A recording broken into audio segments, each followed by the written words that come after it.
bitter cold. Laid in the raft till it started moving. Current, she sang a song, was so soothing. We stopped along the way.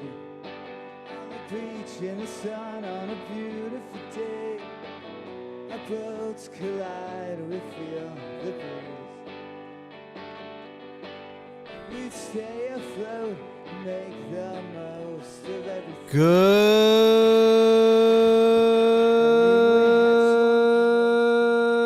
Good morning. Happy Friday. Hope everyone's got a fun weekend in store. Staying home, going for a walk, catching the outside for a bit.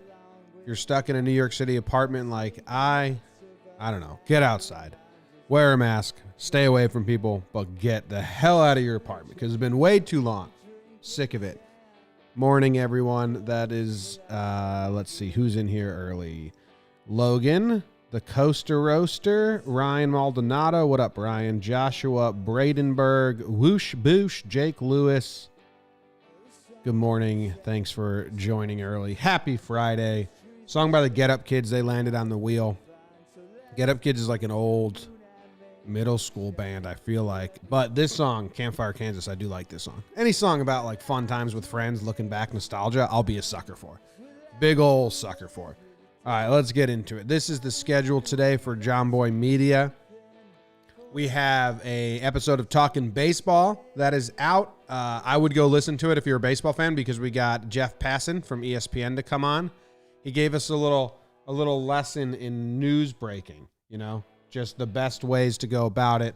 Talked about how Trevor kind of broke the news that baseball is planning on being back June 10th for spring training 2, July 1st for games at home cities. So Passan came on to talk to us about that, bust balls a little bit, have some fun. I'd go listen to it. It's a fun interview. Not even an interview. I hate the word interview because that's exactly what we don't try to do on our shows. Sure, we ask them questions and they answer them, but usually we go down whatever normal conversational route that we will. So I'm going to try and change the word interview to just conversation in my brain moving forward. Talking Yanks is the voicemail episode, and I thought we had a ton of fun last night. Jake gave a real quick summary of our friendship and how we started this business together, and the song Boston by Augustana played in the background. We did a hell of an ad read. There were some good voicemail questions. So if you're a Yankees fan, check out Talking Yanks, Talking Giants. Let's see what are they still doing undrafted free agent and draft stuff? I think those guys go hard, man, on Talking Giants. Let's see what they did today. Defensive. So last time they did offensive undrafted free agent review. They did defensive undrafted free agent review and the schedule release. So again, if you're a diehard football guy, even if you're not a Giants fan and you want to know who are the defensive undrafted free agents that might get signed, go listen to that episode Talking Giants. Those guys, they go hard with their detail. What we're listening to, episode of Talking Folk came out today. I just finished listening to it. A little history lesson at the beginning from Nick, which I actually find really, really interesting. Some good songs. I just finished listening to that. But let me see if I can read their description for you guys. Happy 50th to the Beatles and the Let It Be album. The Viper Skiffle group. So skiffle is like a type of music. So he does a little history lesson on skiffle music, which I find interesting. Chaim has a new song out. Jonathan Wilson, John Craig, and Sheryl Crow. Sheryl Crow, talented as fuck. Anyway, that's the Talking Folk podcast. John Boy and Jake TV. Today's episode is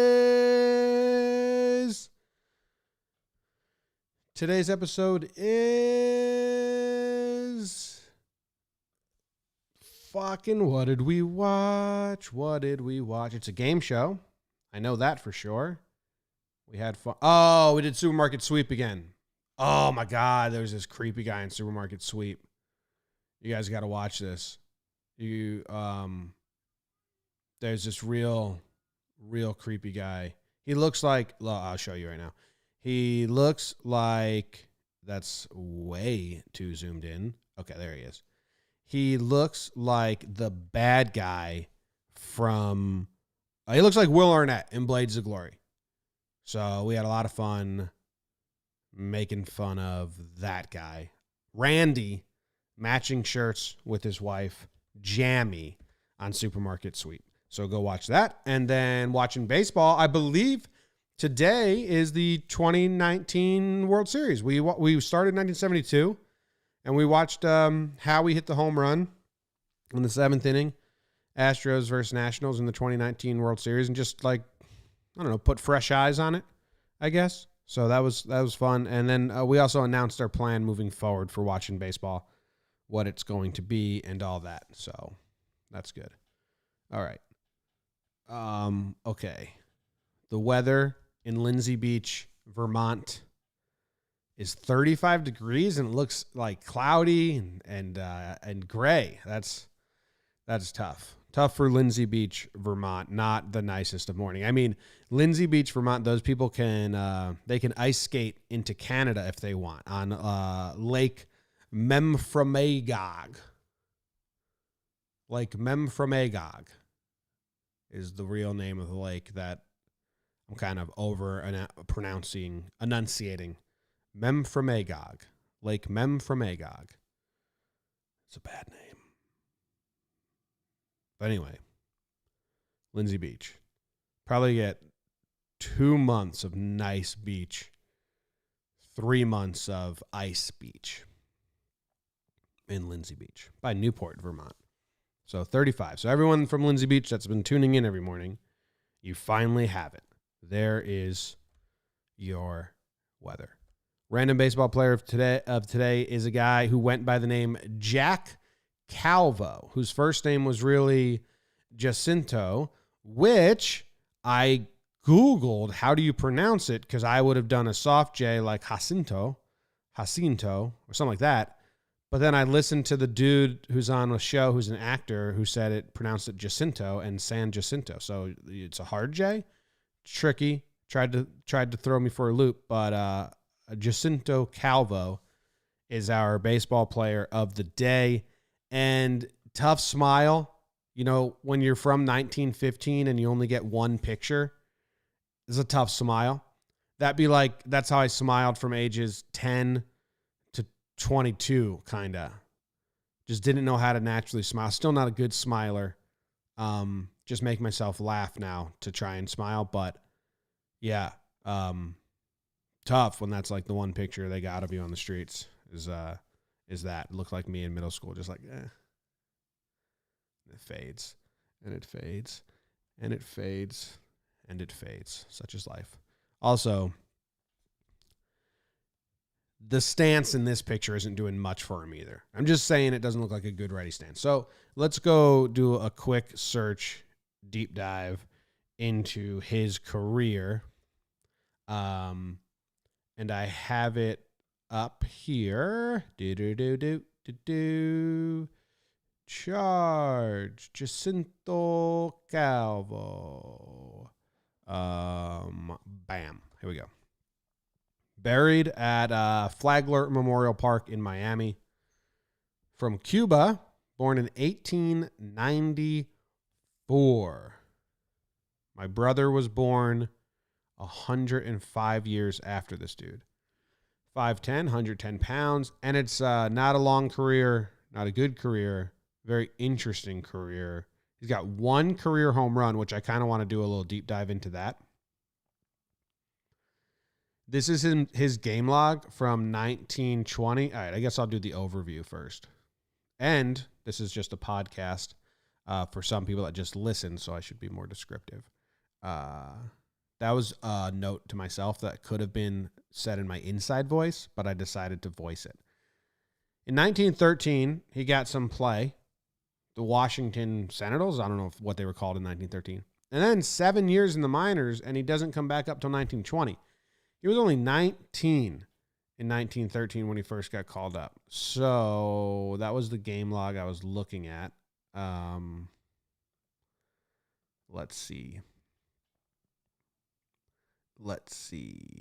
May 9th, one plate appearance, and he struck out. June 5th, he gets his first hit. Let's see what that looked like. Okay, the Washington Senators versus the St. Louis Browns. Ooh, nickname check. We're 1913. Bert, George, Johnny, Dell, Pete, Mike, Jimmy, Bill, Roy. Those all seem normal enough. Germany. This guy's name was Germany? Okay. His name was William Herman Schaefer. Did it go Herman to Germany Schaefer? Was he from Germany? He was from Chicago, Illinois. Nickname was Liberty, but clearly also was nicknamed Germany because, well, this one's intrigued me so much that I'm now, Germany Schaefer has stolen Jack Calvos' spotlight, and that's just something that Jack's going to have to deal with, because why was this guy? He was born to German immigrant. Oh, can you guys even see this? There you go. He was born to German immigrant parents in Chicago's South Side. The neighborhood was world famous for prostitution and vice, including a patchwork of ethnic gangs, which often served as a violent backdrop for Schaefer's youth. Nevertheless, Schaefer had an enjoyable childhood, gravitating to the game of baseball. Tell me why they called him Germany. Just because he had German parents. Okay, well, we're over that. Nickname, because he had German parents. Then we got Clyde Chick Gandil. You guys know Chick. If you don't know Chick Gandil, he's part of the 1918 Chicago White Sox scandal.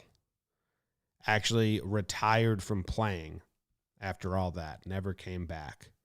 And we played on like other circuits and all that. But Chick Gandil, that was a nickname. His name was Arnold. Frank John Rip. We got another Rip. How'd people get the nickname Rip all the time? We had Rip Rapolsky yesterday. Okay, this guy's nickname was Alva Mitchell Williams, but they have him in here as Rip, and then they have his nickname as Buff. So, was he ripped? Was he buff? What's going on there? Play the nickname game all day. George Mullen, Nick Altrock, Marito Acosto, Bert. We have two Berts. We have a B-U-R-T for the Browns and a B-E-R-T for the Senators. A pitcher and a hitter. Did we have a Bert versus Bert matchup in this game? Oh, they don't have the game log here. They surely don't have the game log for a 1913 game. So we don't even really know what his hits were then. That's a bummer. Because I wanted to see, he has one home run here, and it was in that game. Okay, well, that's what we're going to do. I would bet my pinky wasn't an over-the-park home run. Over-the-fence home run. So it was at Griffith Stadium where Jack Calvo, the random player of the day, hit his first home run. And it's his only home run, but he was 19. So I'm going to guess this is what the stadium looked like. I'm going to guess he put one down the line. Well, I don't know. That looks pretty like you can hit a home run there. Oh, we have dimensions here. Griffith Stadium. Can you guys see this? Here we go. It's 405 down the left field line, 391, 421 to dead center, 320 down the right field line. Was our dude a lefty? Jack Calvo. Bats left. Okay, I take it back. I'm not putting my pinky on the line. I take it back. He could have hit a home run over the fence, 320 to right field at Griffith Stadium. He could have done it. And, we're all proud of him. Anyway, he goes to the 7 years without playing in between. I wonder what happened. There's not a bio on this dude, really. When did he first get called up? 1913 with Washington. Then he went to Atlanta, Long Branch, D-level. Then he went to Cuba. I'm guessing that's a summer league. Cuba again. I'm guessing he played in summer leagues a lot, though. And then he comes back up with Washington, which makes me believe he stayed in their farm system. But, well, who knows? I don't fucking know. Anyway, that's the short career of Jack Calvo, which is a cool name. Jacinta Calvo. Jacinta del Calvo is his birth name, I believe. All right. Spent a lot of time on him. There was no information on him, so it was tough. Go back to the normal setting. Next up. Okay. Book time. I'm reading this book about Wild Bill Hickok. If anyone's watched Deadwood, you know about Wild Bill Hickok. If anyone lived in California, you probably know about it because they teach Wild West history and the rest of the world doesn't. Wild Bill Hickok was, like you'd say, a gunfighter, but he was like a lawful gunfighter. There was never like posters, wanted Wild Bill Hickok. He wasn't unlawful. He was cool. But his real name was James Hickok. And he went by Wild Bill. And I'm reading the book about him. It's the book that I have on the picture, but it's by Tom Clavin. Tom Clavin writes good books. I like the way he writes. And I'm reading this book. I was reading this book on Wild Bill because we did an episode on him in our Laughs from the Past podcast. And when I found out we were doing an episode on him, I was like, oh, I have a book in my stack of books that I haven't read yet all about him. So I started reading it. But when we did the episode already, I haven't finished this, but I'm still reading it because I'm interested in it. Blah, blah, blah, blah, blah, blah, blah. No one cares. Anyway, want to know how he got his nickname? Because his name is James Hickok, and he's known as Wild Bill Hickok. And it is kind of weird. It doesn't add up. So he lives in Illinois, and he's going west to Missouri and the rest to try and find a new place for his family because his dad died, and he needs to provide for his mom and all his sisters. And him and his brother hop a train, and they go west, right? His brother's name is Lorenzo, named after another sibling of theirs who died shortly after childbirth, either 2 weeks old or 2 years old. I hope 2 weeks. Well, whatever. You guys know what I mean. Anyway, it was very common in the 1800s. Very, very common that if you had a baby that died, you named a future baby after that baby. So like a lot of people, if you look at family records from them, had like 8 kids and they only used like 3 names. That would be a lot of deaths, like 6 names, because they reused names for babies. So Wild Bill's brother Lorenzo was named after his older sibling who died as a child, and he was like, I don't want to be named after a bad memory for you, Mom and Dad. Call me Bill. So they called Lorenzo Bill, which I think was their dad's name. So when James and Lorenzo, a.k.a. Bill, hop on a train to go west, this is what doesn't make sense. All the passengers hear James call his brother Bill. And when Bill gets off the train, because he has to go home, the passengers just start calling James Bill, because that's the only name they associate with him. But like the passengers clearly knew it was his brother's name. But now they're going to call him Bill too, like it's just like a family nickname, like everyone has the same nickname, like Didi Gregorius. Didi Gregorius, his brother's nickname is Didi, his dad's nickname is Didi, because their real name is Meriuxen, and no one can pronounce it besides me, I'm expert at pronouncing it. Meriuxen. Call me Didi. So he just accepts it. He's like, all right, I mean, you can call me Bill, I guess, because it's my dad's name and it's my brother's name, so cool. Call me Bill. So he just goes by Bill for a while. He doesn't get the wild added until later on. But it says here, now when his brother parted on the dock, they called their new acquaintance Bill. Hickok apparently did not mind, and he adopted the name as his own, with only immediate family continuing to call him James or Jim. As the years went on, Wild Bill was considered to be William B. Hickok, even though he always signed official documents using his true initials, J.B. Hickok. So people thought Wild Bill, they just thought it had to be William Bill, like Wild was short for William, and then B. That's so weird. Anyway, later on in the book, they talk about how he got the name Wild, and it's kind of cool. So I wish I could play some like up the production value here. I'm gonna YouTube Western music. I gotta do this all with my left hand. Western music score.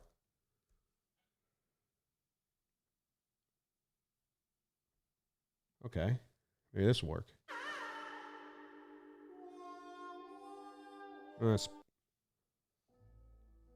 Okay, here we go. There are several versions of how Wild Bill Hickok became Wild Bill Hickok, including that he was out on the town one night with the mild-mannered Lorenzo, who was nicknamed Tame Bill, and by obvious contrast, his younger whiskey-loving brother was Wild Bill. So that's the first theory, is that that Tame Bill that Tame Bill got his nickname first, and then because his brother was different, they called him Wild Bill, which Tom Clavin in the book is like, there's no fucking way that's what happened. Tame Bill got his nickname after Wild Bill, and that's the most obvious thing in the history of the world. Anyway, back to the story. There are several versions of how Bill Hickok... I already read that sentence, you dumb fuck. But the tale that has the most support took place in Independence, when he was a civilian wagon master. As Hickok walked through town one day, he came upon a disturbance in a bar. He was told that the bartender had incautiously spoken in favor of the rebellion, and several drunken Union-favoring patrons inside were beginning to show the bartender the error of his ways with a severe beating. Though far from sharing the man's views, Bill believed in fair fights, and peering inside, he saw this wasn't one. Drawing pistols, Hickok stepped inside and told the attackers to back off. They did, because now they had a new target. As they moved at Hickok, he fired twice over their heads. "I'll shoot the next man who comes at me," he told them. Grumbling, they went out the saloon even. That night, as Hickok sauntered past a meeting being held to organize a vigilance committee, several people noticed him. Apparently, his somewhat reckless defense of the outnumbered bartender had made the rounds. One woman shouted, "Good for you, Wild Bill!" And a name fit for a frontier legend was born. That's the stupidest thing I've ever done. Anyway, that's how he got his name, I guess. He broke up a bar fight, and then one woman said, "Good for you, Wild Bill!" And then they were like, "That's a cool name. Let's use that forever and ever." So that's a story of how Wild Bill got his name.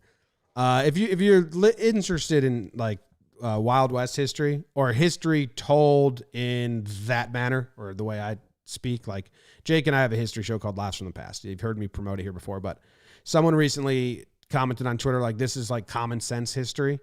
And yeah, I think that's what we do. We tell a story and then we try to actually think like, what really probably happened here, and make some jokes and shit like that. So I got to finish this book. Maybe there's more tales to come, because I do like the way Tom Clavin writes. Tom Clavin has some baseball books too. We're not doing JJR today, and we already put out I don't have a 10 o'clock show, so I'm not rushing. Usually this was supposed to be 10 minutes long. The last couple have been 20 minutes long. I don't know how long this one's been already. I can check easily. 25 minutes long.